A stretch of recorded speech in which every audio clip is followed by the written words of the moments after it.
Yes, Mr. Stewart. My Lord, we've got copies for you as requested. Provide them, please, of four authorities. One is Lewison and the Daily Telegraph, which is the... Have you sent them to me electronically?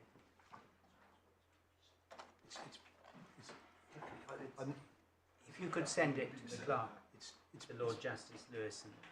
It's being sent now, I'm told, my Lord. To the clerk, to Lord Justice Lewison. Unfortunately, my clerk is sick today. Right. So not to Linda. Sarah Freeman.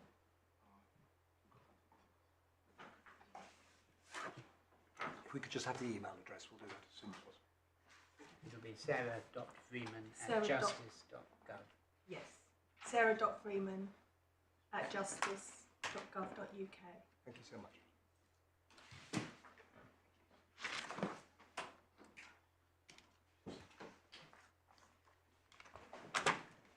So you put in Lewis and... Daily Telegraph. That's all. Sorry? No, all. I haven't. I'm just identifying what I've put in. Okay. So that's the first one. I've got 3 copies of it, so I think they've been I've got. separately. I can get it up anyway on the screen, Lewis and Daily Telegraph. You want to go to it now? You've got a bit of a mix. Get one back. Give one back. That's commission recovery, and that's Lewis. That's commission recovery. I think I've got commission recovery. So you've got Lewis and Daily Telegraph, commission recovery. Arnold and the National Arnold Westminster and Bank. West. I fear that there may be a better copy of the report of Arnold and the National Westminster Well, it Bank. went to the House of Lords. No. But the one we're doing is when it's gone to the House of Lords and back. Oh, I the see. attempt, the point I was making. This is the Court of Appeal, Yes. saying that it having been gone to the to the House of Lords, it being clear that a mistake had been made, the Chartered Accountants are nonetheless stuck with paying £1.3 million rent rather than the £1 million rent, despite the best efforts of Mr. Munby in various ways to persuade them otherwise. Okay, where do you want us to go first? I was proposing to deal with the one substantive area of my submissions which is left, which is representative actions. Yeah. In my submission, following both the decision of the Supreme Court in Lloyd and Google, which you've got there, and the recent analysis of this court of Lloyd and Google, Yeah. which really starts on paragraph 26 of Lord Justice Nugie's judgment, with which the other members of the court agreed. The position in relation to representative actions can be really fairly simply summarised for present purposes. The critical requirement. Which paragraph are you reading? I was taking you to paragraph 41 and following, Yeah.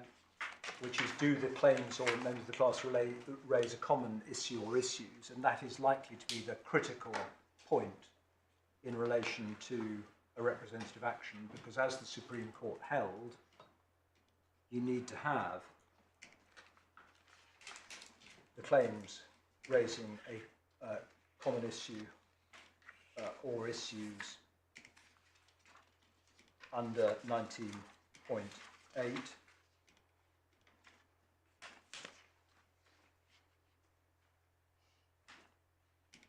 And in the decision of the Supreme Court, they found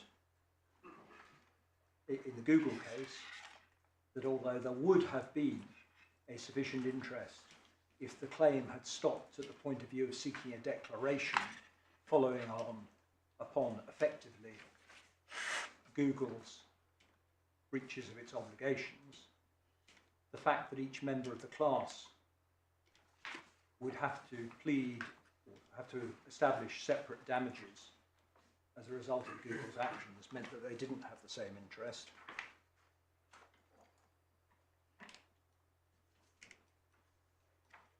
whereas, as explained in commission recovery, really starting at paragraph 61, Lloyd and Google establishes that the members of the class have the same interest if there is a common issue and there is no conflict of interest between them in relation to that issue. So that then deals with the issue as to whether or not there was a conflict. Yes, but he didn't decide, Lloyd and Google did not decide that you cease to have a common issue simply because you sought to prove different damages. Did it? No, it didn't. No. What it decided was that where you had got a situation where the representative was seeking to represent all the other members of the class, not merely in seeking a declaration, at which point everyone would have had the same interest, but in seeking awards for damages in which they didn't have the same interest.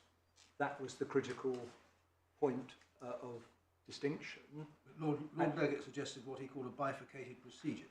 He did. He accepted that if which the claimants were not prepared to do in Google, they'd effectively stopped at the point of the declaration. Paraphrasing what he said, that would have been fine. Well, there was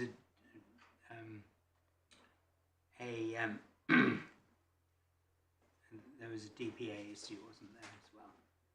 Well, there was an issue as to whether or not, in the circumstances of that particular case, you could effectively get round the requirement to establish individual levels of damages by reference, by analogy to the DPA, and it was held that was not a way round that could be established. But in Lloyd and Google and commission recovery, it was perfect as long as there was a common issue of some kind that could be directed to be tried. You were okay. Provided, as it were, you kept yourself to that common issue. Yes, well, I mean, the point was that where Google failed in the Supreme Court was on the DPA. Yes. Which has nothing to do with this case at all. Well, can I? Sorry, Mark. I didn't mean to interrupt you. No, well, I was just going to make the point. It's not just on the DPA. It's also that any alternative measure of damages needs to be specifically proved and identified. And no, that's not why it failed. You show me, but it's not why it failed. The alternative measure, you're quite right. He simply said if it had just been about damages, you would have had the bifurcated procedure. So you would have got as far as you could get with representative proceedings, and then the proceedings would have to, those who wanted to claim the damages would have to come and claim them. Yeah. Yes. Right? Now, that's not relevant to our case, because I'm just thinking aloud, but you would say there's no way on earth these could be representative proceedings. I would, yes. And I was going to summarise where I got to. And why would that be? There's no way, because there is no common interest which runs across all of the... It's not about common interest, is it? It's about common... it's about common issue.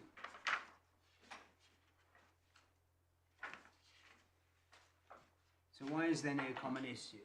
I mean, let's assume that there is a common issue. Let's assume we're talking about Abbott for a minute. Right. There was a common issue, namely, do you need to wear headphones? Do you need to give people headphones to wear before they fire a shot in every case? Say. Right. Why can't you bifurcate everything else?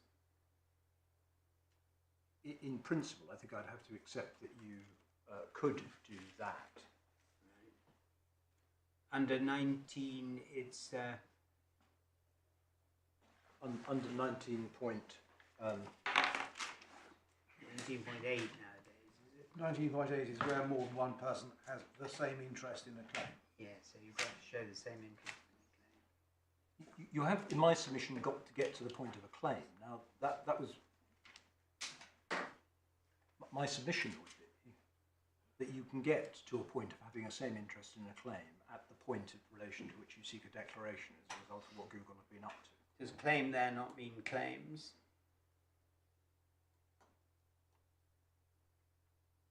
Well, it is plain that it doesn't mean, because the Supreme Court says it doesn't mean, cause of action. So it's not got to be the same one, but it has got to be a claim. In my submission, simply finding that you've got a common issue is not sufficient for 19.8.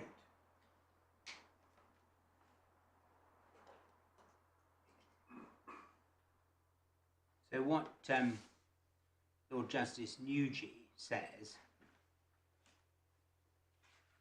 is what the submissions show, 49, is that there is indeed a common issue in which all the members of the class have the same interest. So that was effectively what he was looking for. And then 51, he said again, yes, it did. And he says that Lloyd and Google at 61 establishes that members of the class have the same interest in a claim for the purposes of 19.8 if there's a common issue and there is no conflict of interest between them in relation to that issue. So the next question is whether there's any relevant conflict of interest, and there wasn't in that case. So that's what the law is. Sorry, my lord. If one thinks about what one would get out of that, as it were, as a result of what you get a declaration in terms of what Lord Justice Nugent identified at paragraph 49. I mean, the first paragraph. The first paragraph says the appeal concerns the question of whether the court should direct that the claimant may not act as a representative of other persons who have or are said to have the same interest in the proceedings, whereas which is translating a claim to meaning the proceedings, which is exactly the reverse of what you want, right? Yes, can I just go back to 49 briefly? After the bit which you read out just now, my lord, that issue can be simply stated as to whether CRL's core proposition is correct as a matter of law. So what is being contemplated in my submission is proceedings which will determine, by a declaration I would suggest, that the proposition of law is or is not established. That being the core issue, which is decided and will bind the parties to these contemplated proceedings. Yeah. Now, it's in that context that one is looking at what is meant by common issue. So just going back to your example of the head protectors, I suppose it is possible,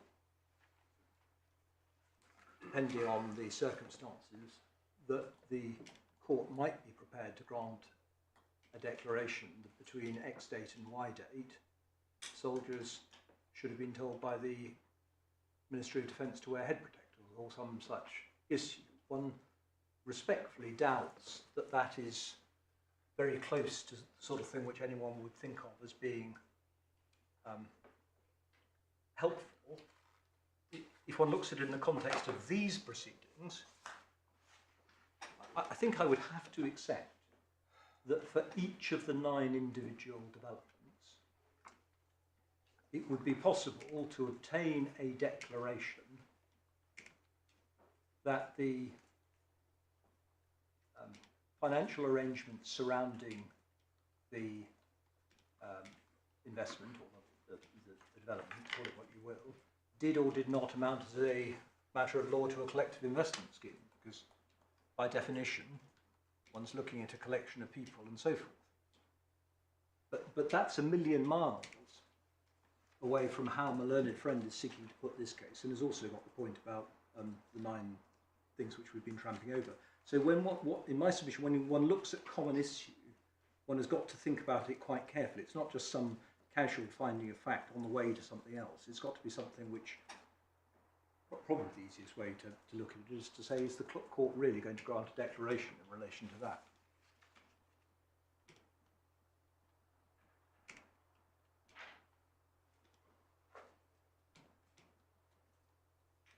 See, I was referring to representative proceedings to see whether my three categories were truly different.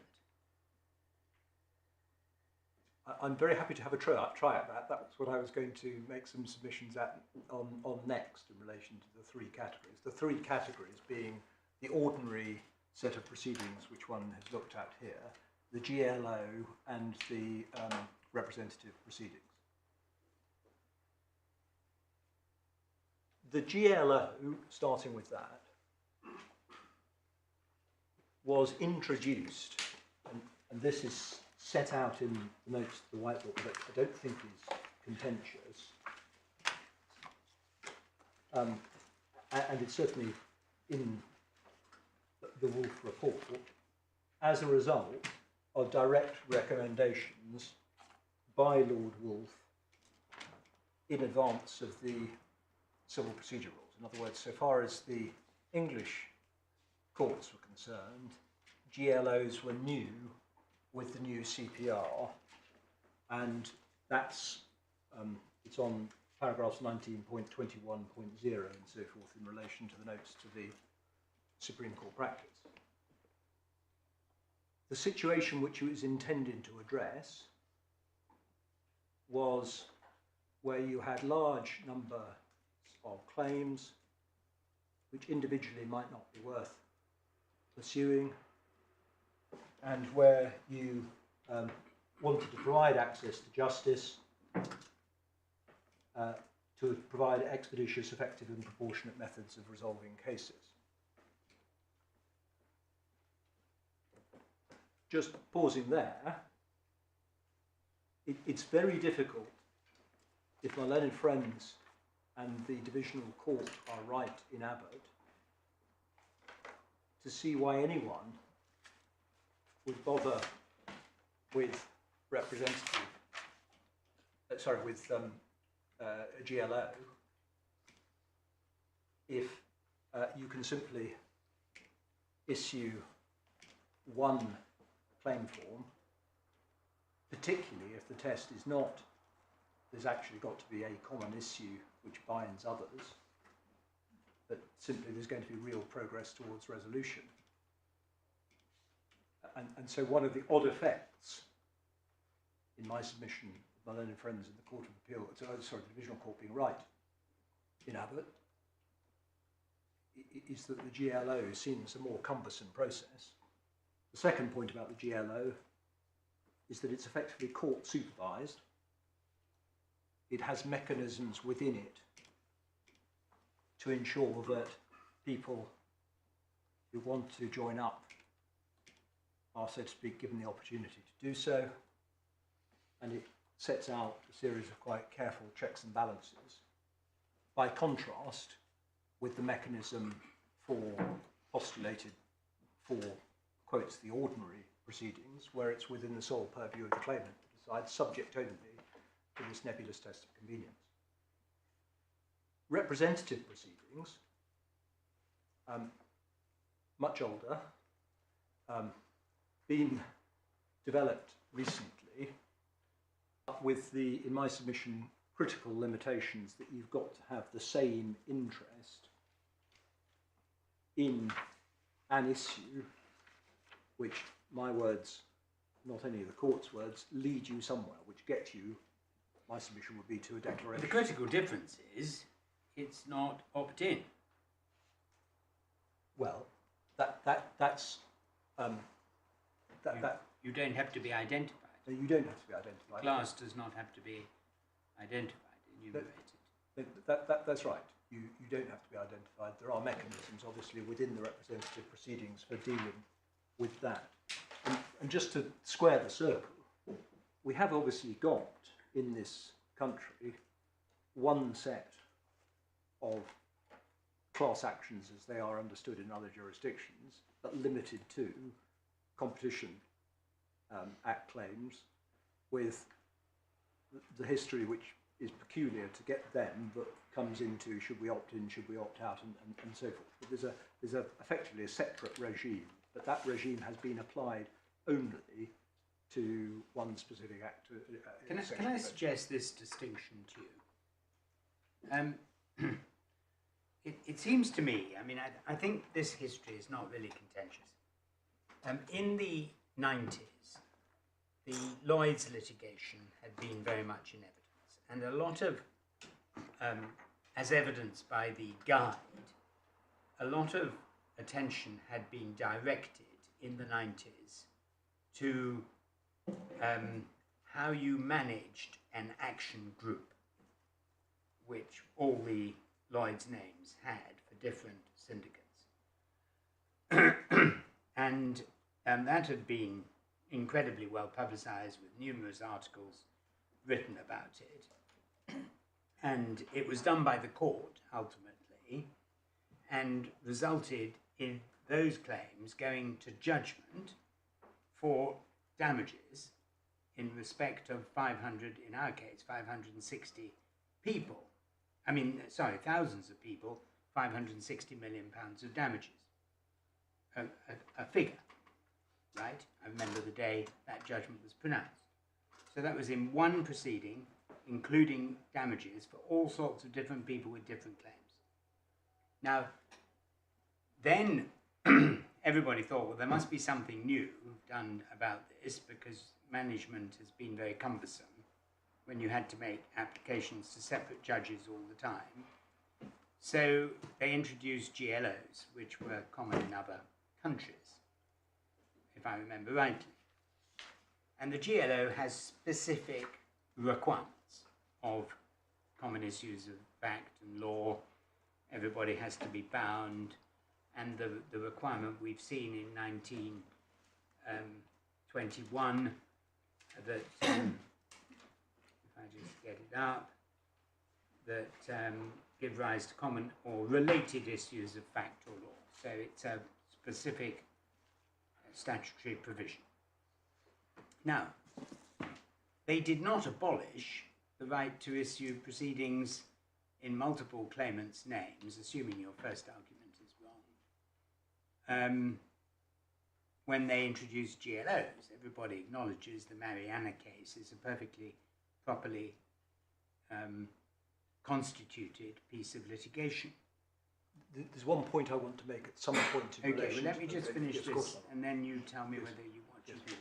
My key point is this. It seems to me that when Lord Wolfe makes no mention of the previous situation in Rule 15.4 of the RSC, he's obviously not intending to change it substantially or abolish it.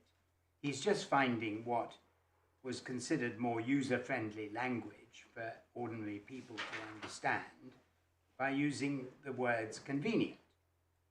But would it be unreasonable for it to be held that it is obvious that convenient includes what was previously convenient under the RSC, because the history shows that that was not intended to be changed?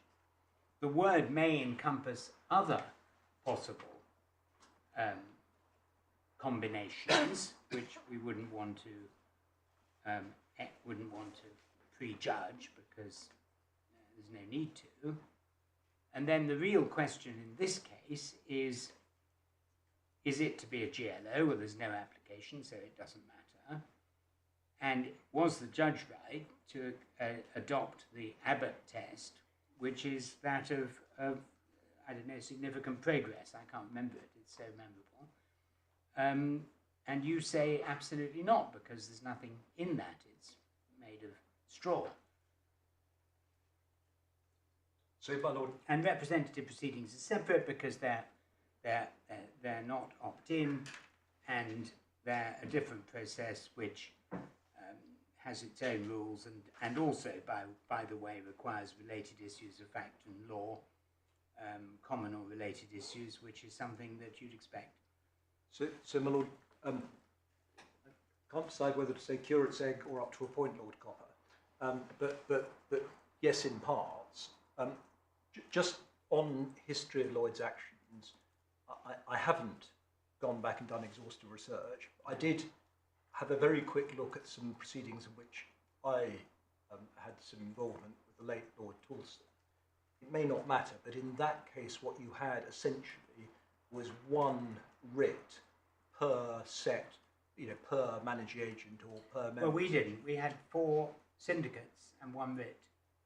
Right, so that would be in respect of claims against managing agents and members' agents Members' on agents, behalf of the... managing agents, 4 syndicates, Tim Andrews, Derek Walker, Mr. Whittle, Mr.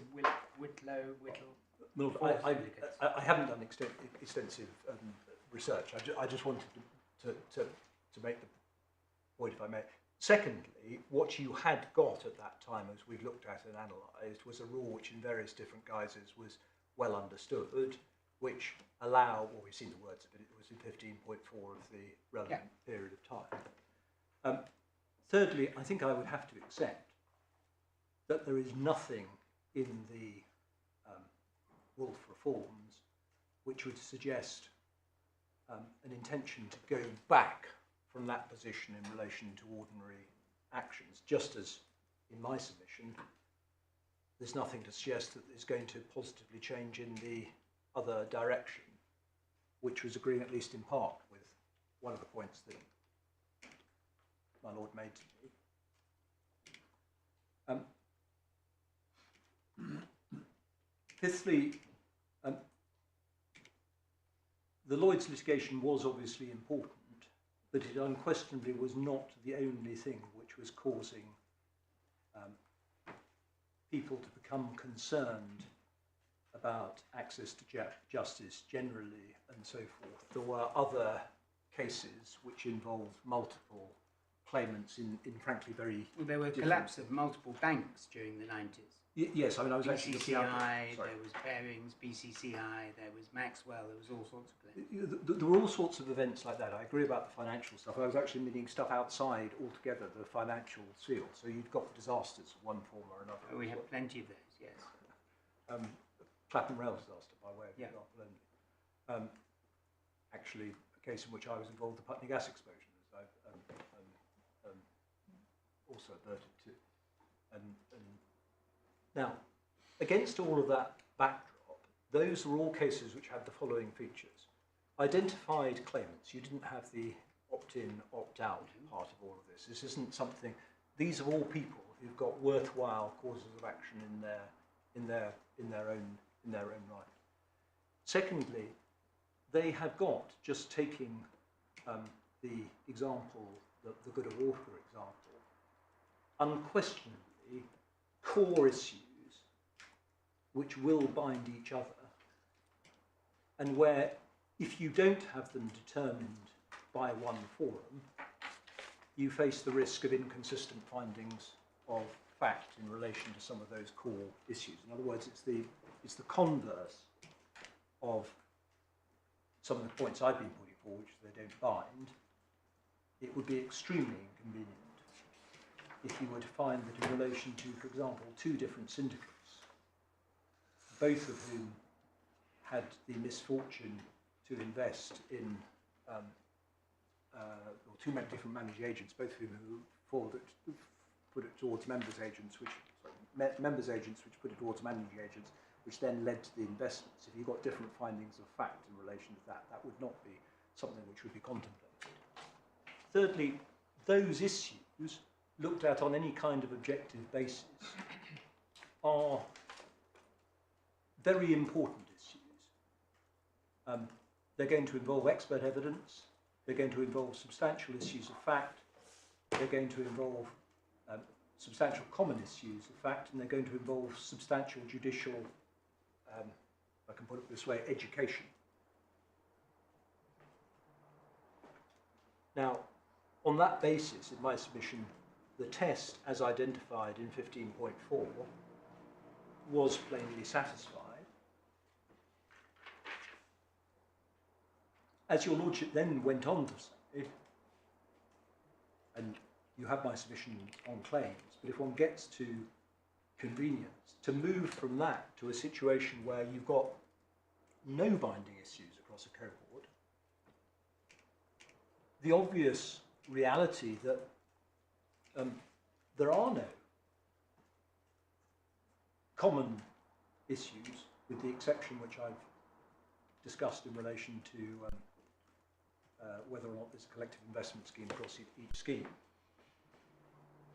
You are then left with something which effectively, by one bound, causes GLOs really to have, in my submission, no useful purpose. Why on earth would you have a GLO if you can issue these? Well, because you have a register, and you have express binding of all the parties, which may be contentious or, in some cases, and may provide benefits. I mean, there are GLOs, but there's not a vast number of them.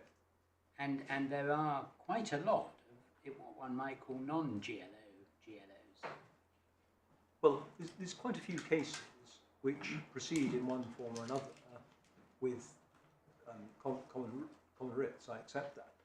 But coming back to our case, were it not for the fact that the government has decided to impose a claim form fee of £10,000, one suspects one wouldn't be here, because why on earth would one not actually want the procedure identified for individual claims in claims such as this? And that's not anything to do with money. It's to do with, if you look at the other rules, the ordinary rules which go with a claim form, what you have to state in your particulars claim, even right at the beginning of the particulars of claim in this case.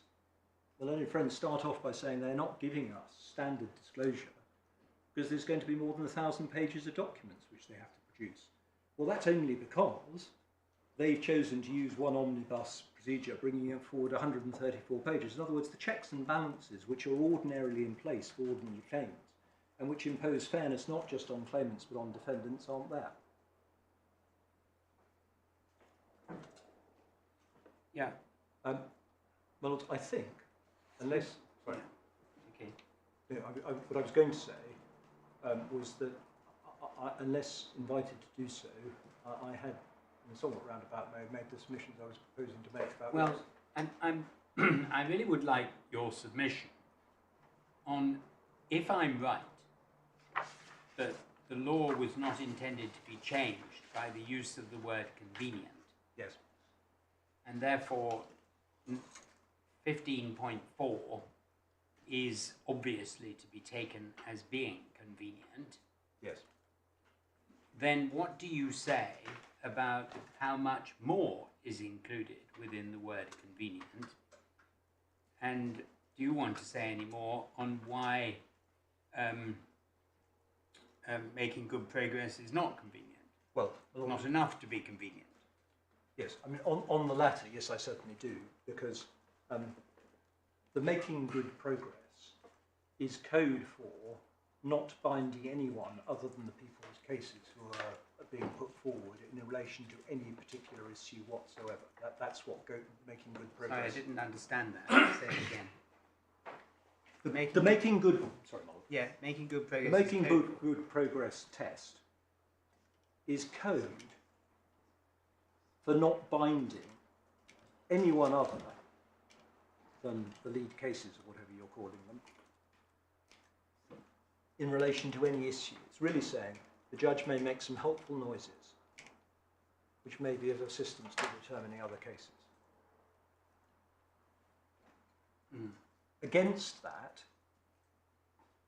when you come to convenience, you have got all the factors, some of which I've just listed, but they include defendants knowing what case they've got to meet by reference to individual statements of case, provision of initial disclosures. Just pausing in relation to initial disclosure. Obviously, one of the critical issues in relation to a case like, or cases like this, where you've got people who are sometimes investing in four plots which they're intending to develop, all at one time. All of them for sort of £75,000 or £80,000. They've been told that they're dependent upon the financial success of the developer. Well, what is their case as to what they thought was happening. Who were they advised by? They obviously would have been introduced to these developments by some intermediary, probably who's going around Hong Kong and Singapore and China and so forth, flogging these particular interests. Do they even read the report? What is their case about what's being said? It's all very well for my learned friends to say, well, you ought to have warned of this and you ought to have warned of the other, given what we did warn them of. So the point I'm making is that the knowledge of a case to a defendant in my client's position on an individual basis, when one's not talking about £500 for a DPA claim or something, one's talking about cases running into hundreds of thousands of pounds, is an important check or balance.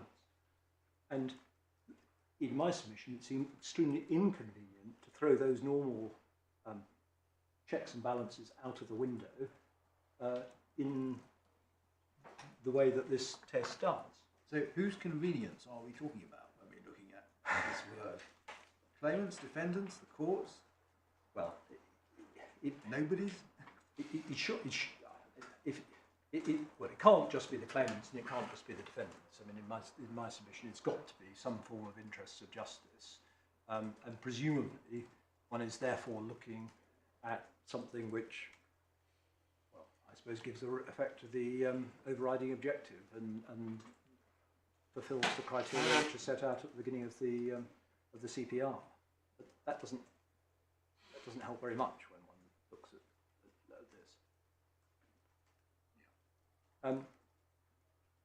this.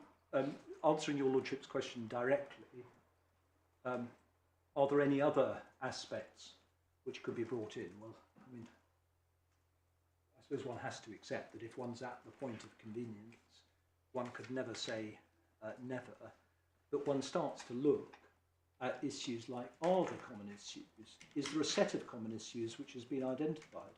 Has there been pre-action correspondence where it has been said, look, the important points are X, Y, and Z. In order to assist this, we can see that your real point here is whatever it happens to be. Let's have a declaration. Possibly even let's have Part 8 proceedings in relation to that real issue, so that we can get that real issue out of the way and resolve it. There's nothing of that sort here in these proceedings. There's nothing of their attempt to say, well, the thing that's really going to help everyone get rid of these proceedings is a determination on this or that. Well, you see, you say that with the conviction, but if you look at the judgment,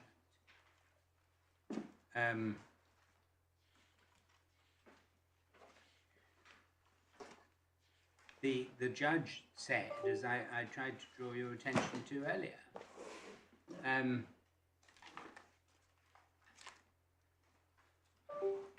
the judge said at paragraph 42 that there were common issues. I think I've got it right, I'm not sure. 37, I think. 37. The causes of action identical. There are common issues, including the scope of the defendant's duties arising from the retainer letters, terms of business, and any obligations implied by law. Common issues in relation to breach, which involves a consideration of the meaning and effect of the reports on title provided by the defendant. Common issues to what losses are recoverable in principle. Common issues in relation to CIS allegations, which include whether the investment schemes were unlawful, whether the defendant had duties to identify that possibility.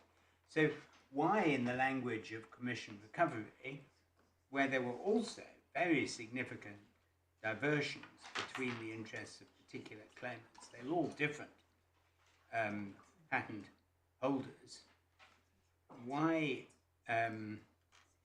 shouldn't one go so far with the common issues and then bifurcate?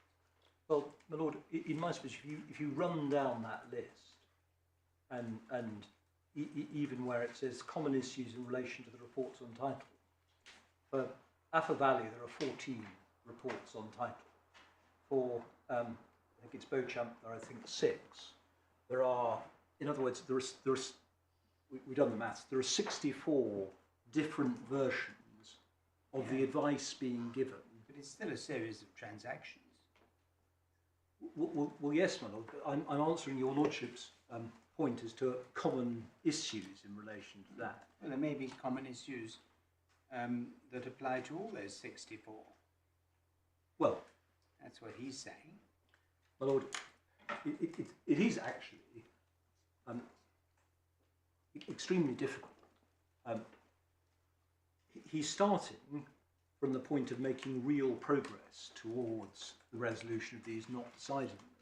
If he starts saying, well, are they decided them, how can it possibly be a common issue? For example, I've shown you only 2 reports, but they're on the same transaction, 1 and 14. They are materially different. They're actually different in terms of structure, because Well, you've got... the lens through which the judge is looking at commonality is what he says, I think, at paragraphs 16 to 18 of his judgment. Yes, I agree with that, my lord. If it's useful and helpful or desirable, the significant common issues of fact and maybe all issues in some, we tried in this way that the findings we've made binding, but then he goes on in 18 that the convenient disposal test does not require a determination of any one issue to necessarily bind others. And then he applies the real progress test. That would be enough. And it's through that prism that he is then looking at what Mr. Johnson said were the common issues, which he recites at 37. And then at 46 he says there is sufficient commonality for them properly to proceed as one claim.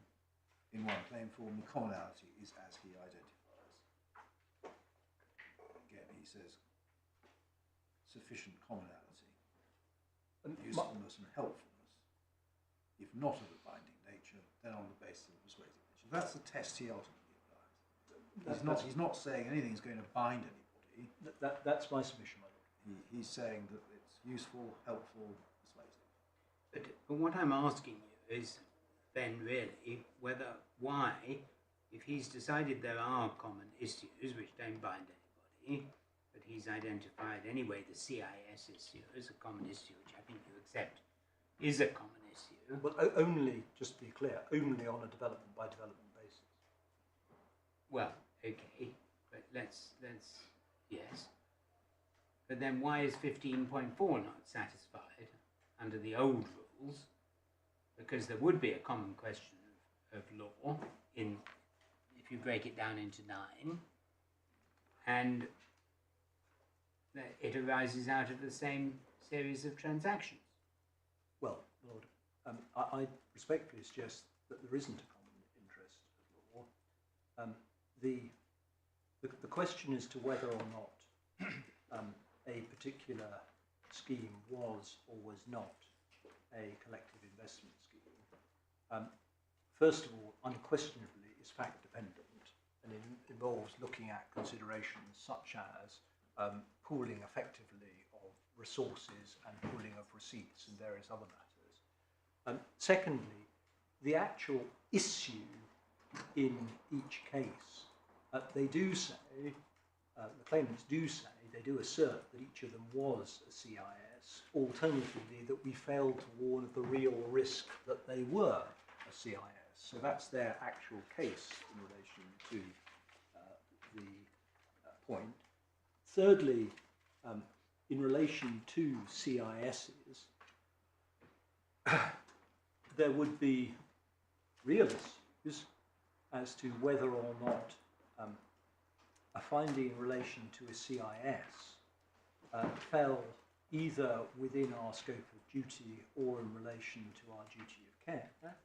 The point being that what we say about that is no one expected us to advise in relation to it, and it's in our defence. One of the points we make is that there was material which showed that the question had been decided, and there was advice from counsel and solicitors to the effect that CISs weren't there. Next, you've got these developments taking place over a 2-year period. I've already made this point about against which the backdrop of, as it were, warnings in relation to CIS is different. And the actual issue which matters is whether or not we were in breach of our retainer or in breach or negligent about these. So my overall point in relation to these is that to the extent that there is an issue in relation to any one of these, it is a very limited issue indeed. It certainly doesn't affect the other ones because it's simply not common to it. And I would respectfully submit that if one goes back to 15.4, which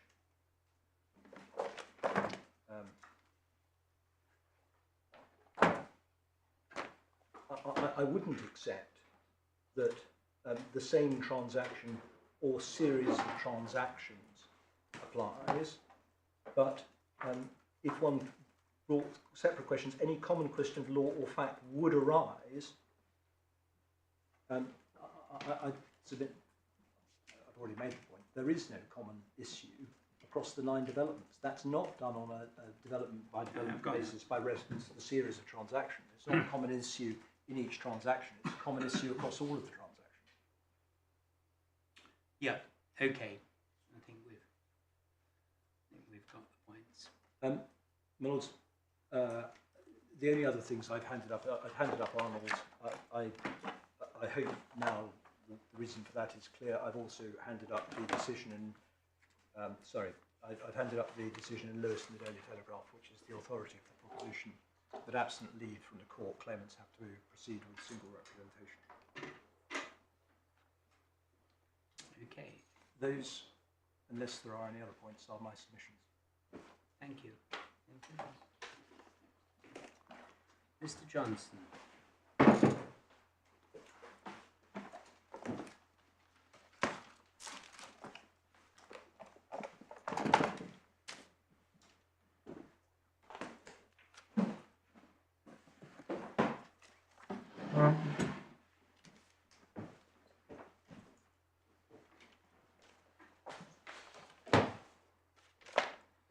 My lords and my lady, could I explain at the outset that my learned junior, Miss Meach, will be addressing you on the convention points, and I will be dealing with Abbott, the ratio in Abbott and how it applies, and also on the construction points. And it occurred to me, listening to the submissions of Mr. Stewart KC, that it would be convenient to start with Abbott, the second judgment, and to focus on what the judgment actually says in relation to the critical questions. And those are 3 in number. And the first one is the determination of common issues binding? So I'm looking now, obviously, at the test for convenient disposal enunciated by the Divisional Court. And the first question is the determination of common issues binding. That focuses on paragraphs 69 to 71 of the Divisional Court's judgment. Secondly, what does the reference to real progress in paragraph 73 really mean? Because that is at the heart of the submissions made by the appellant, that there is a nebulous and unhelpful change in the rules. And thirdly, what is the relevance of the discussion of the Ministry of Defence's position at paragraph 76 to 77, where it is said that Mr. Justice Andrew Baker entertained the possibility that findings would not be binding. So I propose to take the points in that order, and if I could ask you to open the relevant judgment, which you will find at tab 3 of the authorities bundle. We have sought, both sides in fact, have sought to explain and summarise the effect of the decision, and it's only really these 3 points that are in contention. So what do you say decided? What's the test? The test is that there must be sufficient common issues of significance that when they are tried, they will result in a binding determination. And that means that if you tried one of the claims on its own and you got a judgment on those issues, that judgment would be binding in relation to all the other claims, even though they were proceeding separately. So that is the test that Mr. Justice Andrew Baker outlined. When he talks about real progress, he's not introducing a different test or getting muddled up.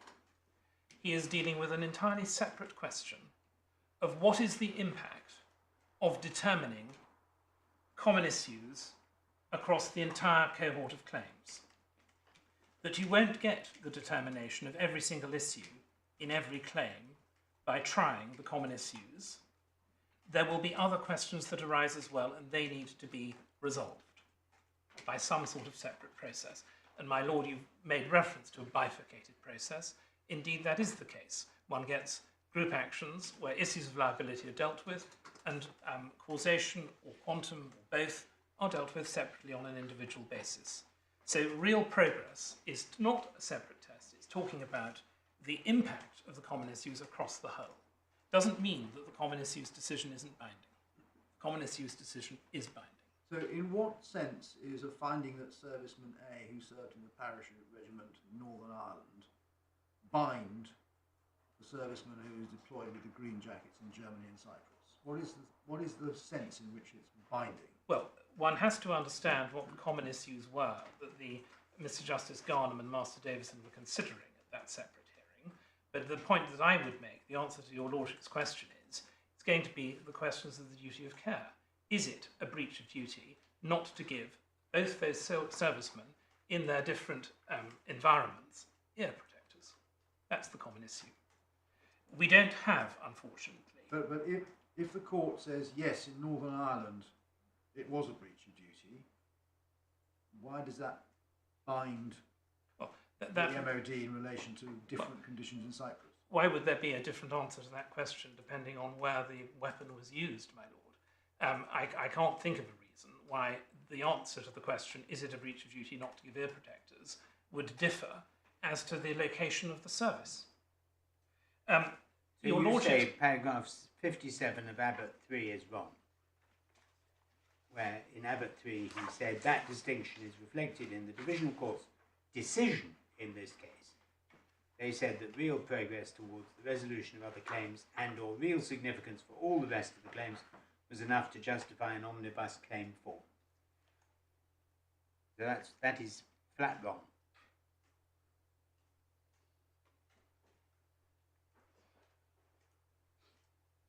if by that he means that there does not need to be a binding determination of common issues, yes, it is wrong. But the important point to remember, my lord, about this third Abbott decision is that it was an application for a GLO brought by the original claimants and supported by the MOD. So all the parties that had been before the court in Abbott 1 and Abbott 2 were agreed that a GLO was appropriate, which carries with it an acceptance by them both that decisions on common issues, well, A, that there exist common issues, and B, that the determination of those would be binding, because otherwise a GLO, that is the natural operation of the GLO as has been discussed in argument. What is happening in Abbott 3 is the impact of a GLO upon the other cohort of claimants represented by 18 different firms who've got nothing to do with any of this, and they don't want to subscribe to that. Okay, well, let's go back to what Abbott 2 decided. You need to show us now why it is that Mr. Justice Jarman and Master Davidson misinterpreted Mr. Justice Andrew Baker and Lord Justice Dingemans. Yes. Well, would you be so kind, my lord, as to turn to page 36 of the authorities' Bible? Yes. This is where Mr. Justice Andrew Baker is coming to the core reasoning, which goes up to paragraph 73. In paragraph 69, he posits two examples, which he says that the second of them unlocks the present appeal. His first example is a very straightforward example of one soldier who suffers from two conditions. And he says in 69.1 that that soldier would plainly be able to sue on a single claim form in relation to the conditions that he's suffering from. He then discusses in 69.2 the different case of a number of soldiers from the same company, some of whom allege post-traumatic stress disorder, some of whom allege military noise-induced hearing loss, some of whom allege both, but all say their injuries resulted from the same episode or episodes in their common military service histories. And he says that it is easy to imagine that in respect of each of them it would be convenient to have their causes of action across both types of injury determined in the same action, and that in respect of all of them it would be convenient to have their claims determined in the same action as that in which their comrades' claims were determined. So those are the two examples that he is trying to use to move towards his statement of principle. which comes in 70. And could I ask your lordships and my lady to read that?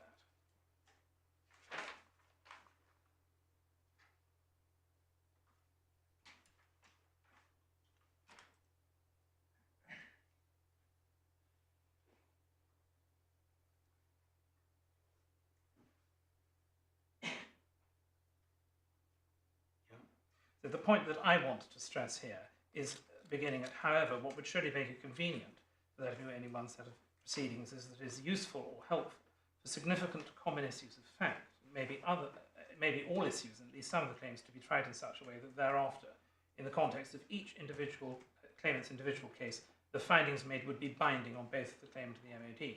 So this, in my submission, makes abundantly clear the test that he is enunciating.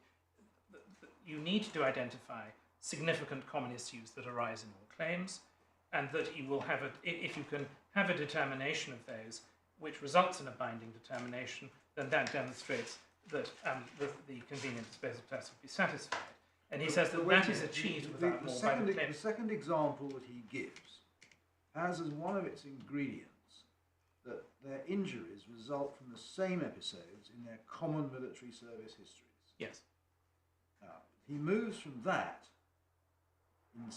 and that's what he's discussing at 70. Yes. 71, he's now moving to a much bigger cohort who have different military histories. Yes. And what he's saying there, he's still focusing on the existence of common issues among all those cases, even though the individual circumstances might differ. And so, my lord, you are right to say that he's moving beyond the middle ground of a number of soldiers, but from the same company with a common history, to the broader field of 3,000 claimants. But what he's saying here is that even in that case, you have to ask whether that cohort of claims had sufficient commonality of significant issues of fact that it would be useful or helpful that any determination of those issues brought by any one of the claimants against the MOD in respect of their military noise-induced hearing loss injury claims would be binding also as between the MOD and any other of the claimants in respect of their such claim. So that is why I answered my Lord the Master of the Rolls earlier by saying this test requires the identification of these significant common issues and the resolution of those issues in one case to apply across the board. And if it does, the test is satisfied. And it might help just to look at what the common issues were in Abbott. And those are listed at paragraph 78. I know that we've looked at this already in the course of Mr. Stewart KC's submissions. But the common issues that the court accepted, providing, A, being significant, being shared by all the, across the whole cohort of claims, include the content of any duty of care during different periods of time, under Little Roman 2, the existence or content of any duty of care during training or service overseas, the adequacy of standard protective equipment, such as my Lord the Master of the Rolls has suggested, the suitability or sufficiency of standard diagnostic criteria, the latency issue, whether and if so to what extent natural or age-related hearing loss is accelerated by military noise exposure, and the significance of asymmetric hearing loss. Now, some of these questions are questions of law that need to be assessed in a factual context, such as the content of duties of care. But where you have similar situations, you will get the same answer. So if I've understood, what you're saying is that the requirement for joining multiple claims in a single claim form is that there are common issues which, when decided, will be binding on all claimants and all defendants. Yes. So that, if I've understood correctly, is exactly the same as the threshold test for a GLO. Is that right? There are common issues of fact or law. Yes.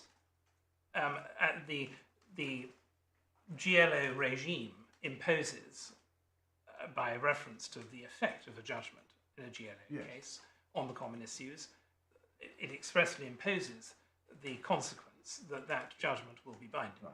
And so yes, that's correct. Right. So on your argument, the combination of Rule 7.3 and 19.1 go no further than could be achieved by a GLO, although it's obviously not compulsory to have a GLO. Yes. Is that right? Yes, it is right. But my lord, you may well then ask, well, why don't you just go down the GLO route?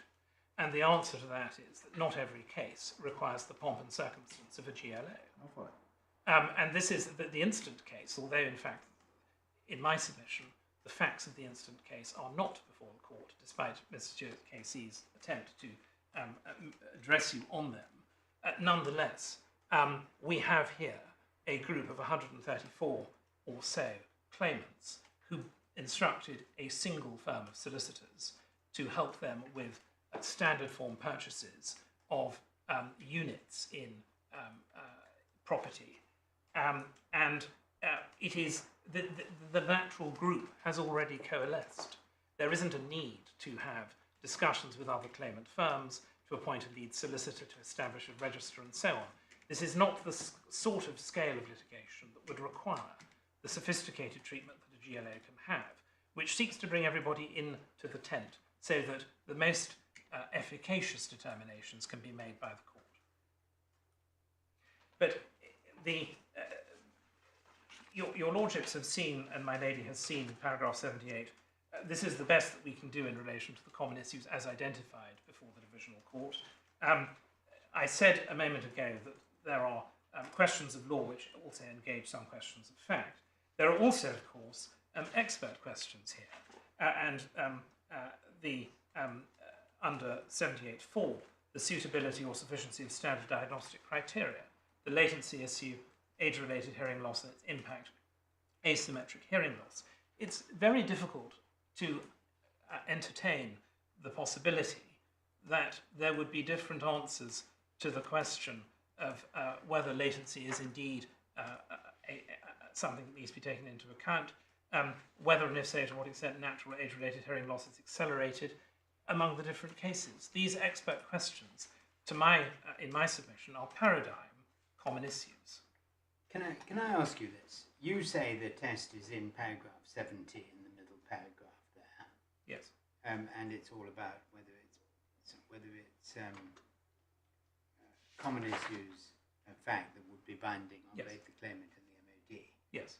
But actually, paragraph 71 says that the question here is whether that cohort of claims, 3,000 claims, had sufficient commonality of significant issues of fact that it would be useful or helpful in the interests of justice that any determination brought by any one of the claimants against the MOD would be binding also as between MOD and any other of the claimants in Yes. respect of their claim. So that's a more limited test than in 70. And then in the end of 71.4, he says the governing principle is therefore not whether there's a large number of claimants, it's the convenience of disposing of the issues in a single set, the degree of commonality, including as part of the significance for each individual claim of any common issues, will generally be the most important factor in determining whether it's convenient. And then in 73, he says, if there are likely to be common issues of sufficient significance and their determination would constitute real progress, that could be enough for a conclusion that common disposal rather than separate disposal would be convenient. Yes. Now, I mean, reading all that, he enumerates at least 3 different tests in those paragraphs, but he culminates with the very clear statement in 73. My lord, could I ask your lordship to bear in mind paragraph 69, which states at the end of the opening section, suppose there were no mass claimant litigation. That's how he's trying to test the proposition. What is the convenient disposal test? How can you establish that it is convenient to dispose of multiple claims held by one individual or more than one individual? He's positing the example of there being disparate claims. And that is why, in my submission, in 71, he talks about the determination being binding in proceedings brought by any one of the claimants against the MOD, being binding also as between the MOD and any other of the claimants. So it's a cross-check to the reasoning that he's expressed in 70. It's not saying something different. Well, there's two problems with that. First of all, in 68 and following, he repeats 3 times that the test is whether it's useful or helpful to case manage them together. But only to And dismiss secondly, in 71, in the last paragraph, he approves the submissions in paragraph 12 made by Mr. Steinberg, which he's recorded above at 12, Yes. which make no mention of binding decisions. Well, on the case management point, it was the divisional court held that the fact you can manage similar claims together is not enough to establish that it would be convenient to dispose of them together. So case management is never enough. So in my respectful submission, what is said at 68 doesn't take one very further when one's trying to interrogate the ratio. It's also important to bear in mind in 71 that one of the points the master had decided was that disposing of all the various claims had to be done in a single set of proceedings, which he interpreted to mean at one sitting, and the divisional court in one trial, my lord, yes, and the divisional court disagreed with that. And so that's why 71 opens. The question here was not whether the full cohort of claims encompassed by the omnibus claim form as amended could be tried at a single hearing. It was whether they have sufficient commonality. Now, you are right, my lord, to say that in 71.4, when he's describing the submissions of Mr. Steinberg case, he refers to the degree of commonality being the most significant aspect of the analysis of convenience. But that doesn't cut across what he himself has declared how the test should operate in 70 and 71. He's just there expressing his agreement with the submissions that he received. They're set out also at paragraph 12 of the judgment. And the binding nature of the determination of common issues is very clear from 70 and 71. Now, turning to the real progress point, the second point of analysis of this judgment. In paragraph 72, Mr. Justice Andrew Baker reflects on the fact that the master had expressed views on the degree of commonality among the various military claims. He does that fairly acknowledging that although the master was focusing on the impossibility of a trial of all these claims in one sitting, nonetheless he had expressed views about their disparate nature as he saw it. And in 73, the point he's making is that the drift of the master's judgment was that 7.3 required the level of commonality to be that all the claims would be resolved or all but resolved by the determination of the 16 lead cases. Now you will recall that prior to this hearing in Abbott 2, the claimants and the Ministry of Defence had agreed that notwithstanding the master's order of separate claim forms, nonetheless there would be a trial of common issues and 16 lead cases. So the litigation was going to proceed in the way that the parties had envisaged even before the hearing before the master. And that is why it is relevant for the divisional court to consider what is the impact of determining these 16 lead cases. In our skeleton argument, I endeavoured to explain how this type of trial generally works. Given the exchanges in the course of today, I think this should be very uncontroversial, that you have an identification of common issues, you have an identification of lead issues, you then have a trial of those matters. In our submission, the judgment on the common issues binds everybody. The lead cases are determined in their entirety, and so those lead claimants get judgment on their claims, whatever it might be. And then it is up to the parties to try to apply the findings arrived at the trial of the lead cases to the rest. And in general, one expects the rest to fall into line, if I can put it like that. And so other people who've got exactly the same breaches and very similar evidence can apply for the entry of judgment. If people find that the court has dismissed allegations with no material difference in the stage 1 trial, then their claims are likely to be dismissed as well. And there is a great deal of movement in relation to settlement following a common issues lead cases trial. So the determination of lead cases can have a number of impacts, and that's been recognised in other authority quite apart from this litigation. But returning to 73, what Mr. Justice Andrew Baker is saying here is that the master was wrong to think that the level of commonality needed to be that you would get everything determined by the 16 lead cases. And he says, in clear terms, quotation, in my view, CPR 7.3 neither states nor implies such a test. If there are likely to be common issues of sufficient significance that their determination would constitute real progress towards the final determination of each claim in a set of claims, that could be enough for a conclusion that common disposal rather than separate disposal of that set of claims would be convenient. Now, in my submission, he is not contradicting himself. He's not erecting a new test. He is pointing out the impact of determining the lead cases and saying that they don't need to resolve everything. And if the determination, if the determination of the common issues themselves constitutes real progress towards the final determination of each claim in a set of claims, that could be enough. He's not saying that that the determination of the common issues need not be binding. He's addressing a different point. So what about 73? Well, that's what I've just been addressing, my lord. Well, Forgive me. He's expressing that affirmatively in terms of what 7.3 required. The sense is what he says. In Yes. my view, 7.3 neither states nor implies such a test. And then surely the next sentence states the test.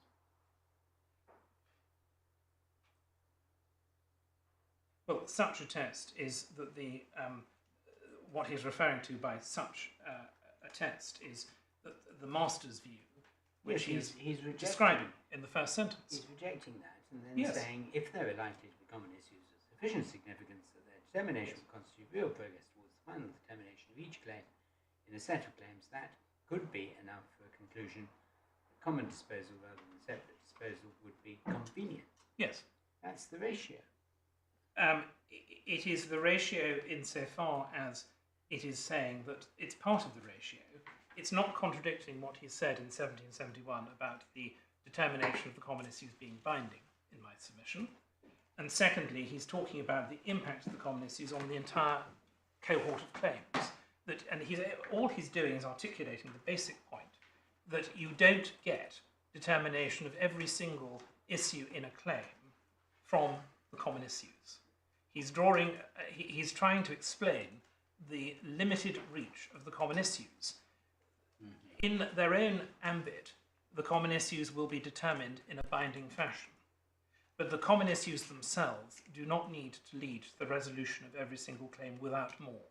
But the meaning he's attributing to conveniently, I think, is what he says that paragraph 53 is doing. It's an ordinary word conveying usefulness or helpfulness in respect of a possible course of action. It doesn't require further elaboration. Yes.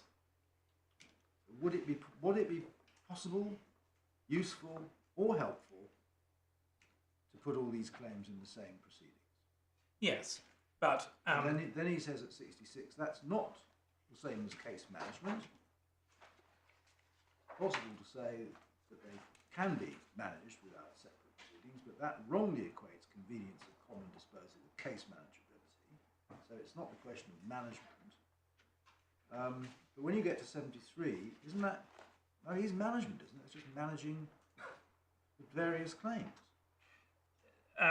no, because he's talking about the determination of the common issues in the lead cases, and then the impact that that determination will have on everything else. But isn't that the same in a set of claims which are case managed together, in respect of which sample cases are selected for trial in the expectation that once they've been decided, everybody else will, to use your phrase, fall into line, and most of them were settled without them ever having been a single set of proceedings. They've been managed as one, There are. they've never been a single claim form. Yes. Can I just, before I answer that question, just respond on something that you said in relation to the 53, the meaning of convenience. You're quite right that Mr. Justice Andrew Baker said that it means usefulness or helpfulness in respect of a possible course of action. He's looking at it in a broad general sense there. And he hasn't yet got to the key bit, which is what does disposal mean? Because it's the disposal that has to be convenient. And the disposal is not requiring everything to be disposed of in one trial and so forth as we've been looking at. Now, my lord, you asked me about can you not achieve this objective in other ways? Yes, you can achieve it in other ways.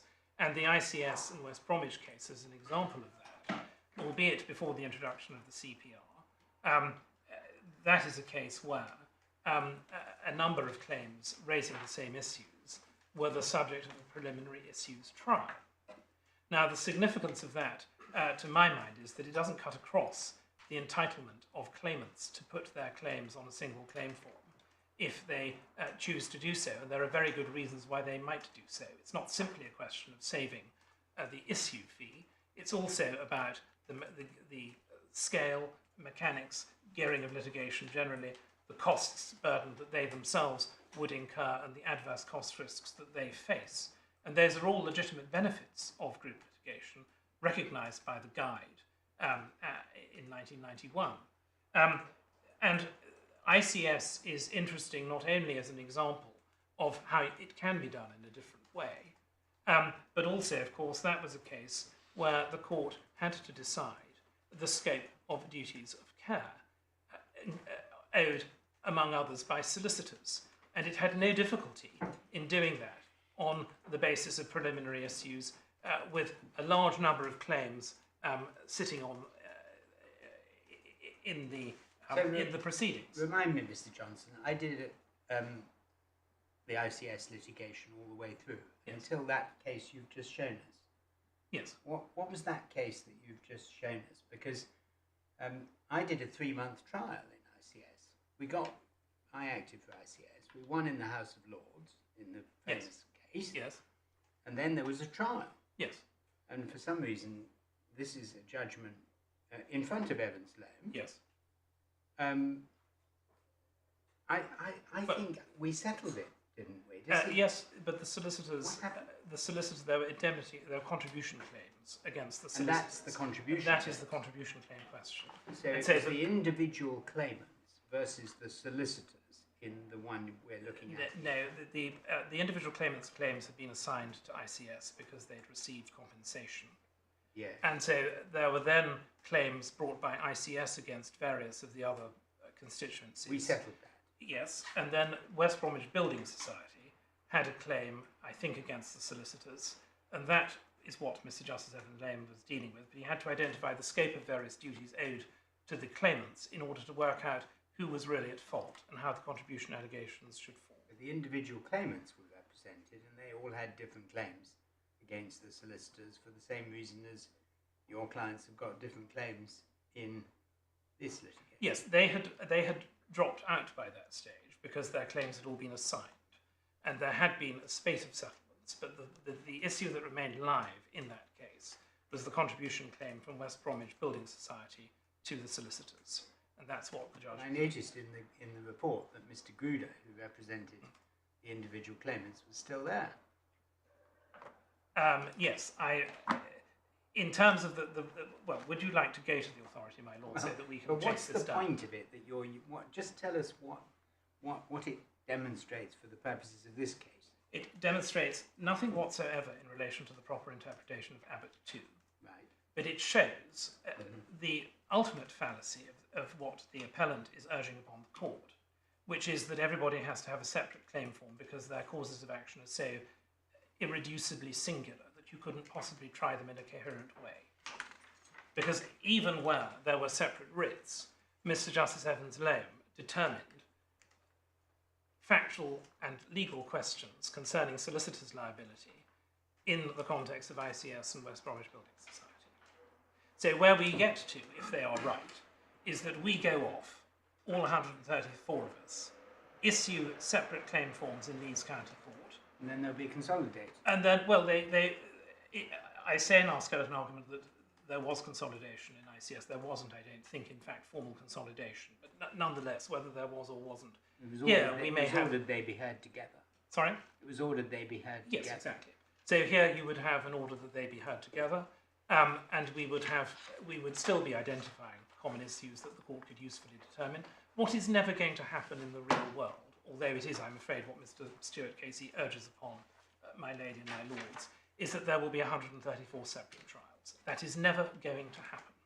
And so the important question that you, in my respectful submission, should be focusing on is, in the context of how the rules operate, paying appropriate regard to the overriding objective, the laudable desire for us to have an efficient system of civil litigation which is expressed in simple, comprehensible terms that people can actually understand.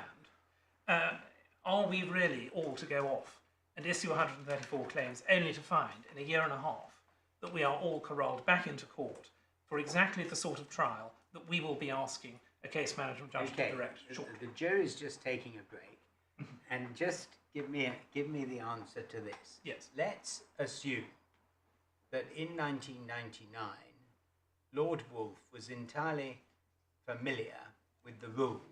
Yes. In Order 15, Rule 4. Yes. Did he intend to change that in the sense that convenience included 15.4 because it was a wide word, or not? I say that everything that was permitted by 15.4 is permitted by 7.3 and 19.1.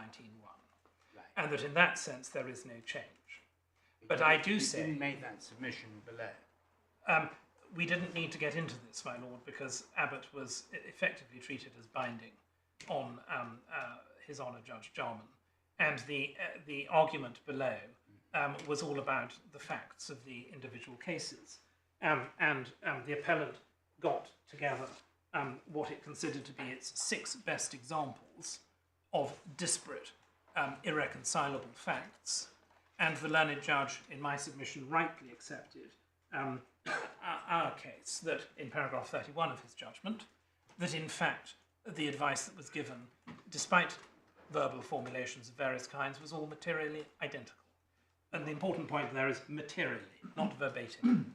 I understood you to accept a little earlier that the combination of Rule 7.3 and 19.1 go no further than threshold conditions for a GLO.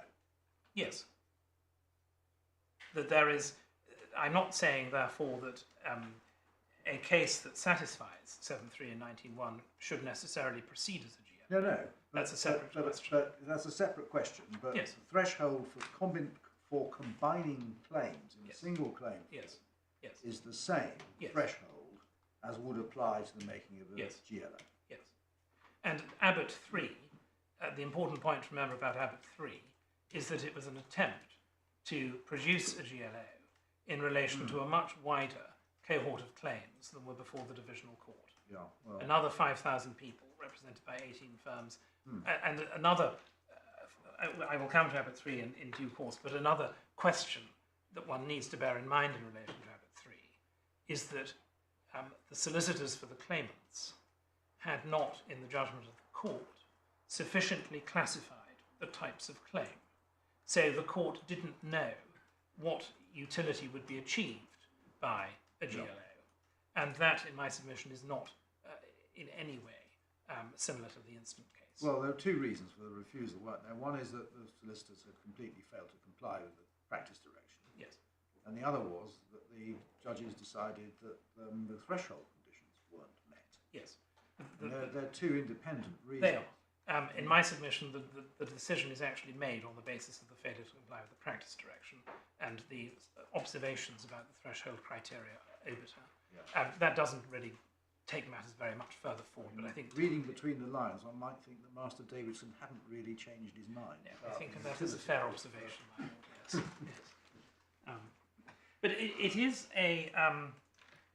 is interesting to note that if your lordships and my lady would be so kind as to turn to the supplementary bundle,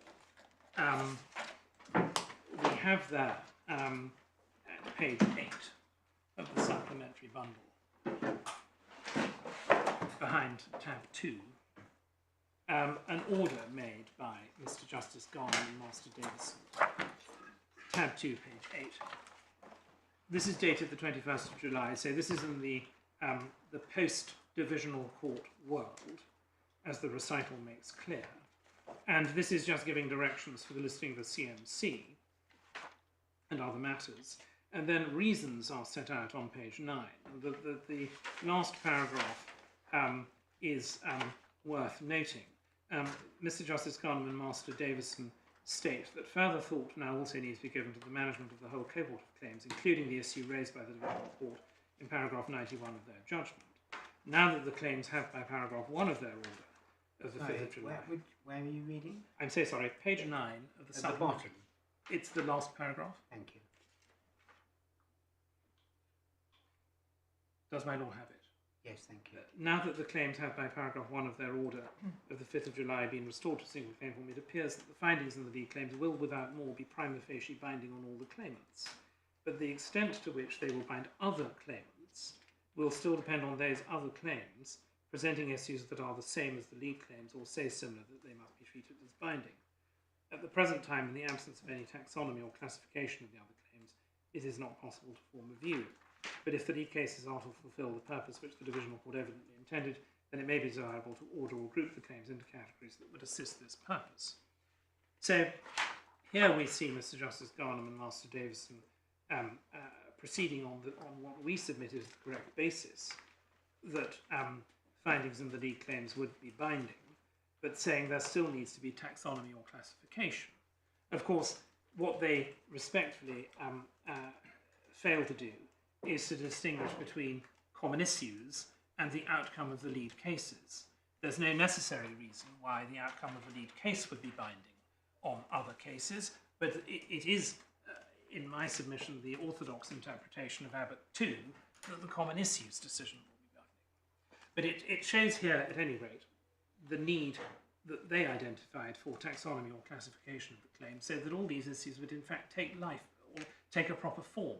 It's very difficult to expostulate about common issues without having a clear understanding of the facts of the case and how the claims group together by reference to criteria that everybody can agree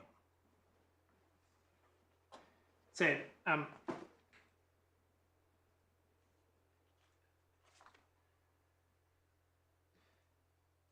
I have sought to persuade your lordships and my lady that the core ratio of Abbott 2 is in paragraph 1771, and that 73 is not inconsistent with that and is not setting up a new test of real progress, but is talking about the impact of common issues on the entire claims cohort. So if you're wrong about that, yes, and actually it's setting up a new test of real progress, as in 73 and yes, other places, yes, is that right or wrong?